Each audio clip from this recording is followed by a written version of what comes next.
پارہ نمبر 16، اعوذ باللہ من الشیطان الرجیم، بسم اللہ الرحمن الرحیم، شروع اللہ کے نام سے جو بڑا مہربان اور نہایت رحم کرنے والا ہے۔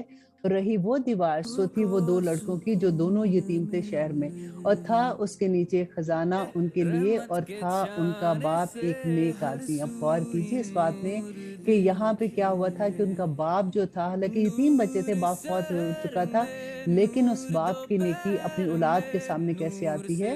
تو چاہا تیرے رب نے کہ وہ پہنچ جائے اپنی جوانی کو اور نکال لے اپنا خزانہ، یہ مہربانی ہے تیرے رب کی طرف سے، اور نہیں کیا یہ میں نے اپنے اختیار سے، یہ حقیقت ہے ان باتوں کی، نہ کر سکا جن پر تو صبر۔ اور پوچھتے ہیں تجھ سے ذوالقرنین کے بارے میں، کہ میں سناتا ہوں تجھے اس کا حال۔ بے شک اقتدار دیا تھا ہم نے اس کو زمین میں، اور عطا کیا تھا اس کو ہر طرح کا سامان۔ اور آیت نمبر 85، تو کیا اس نے سفر کا ایک سامان،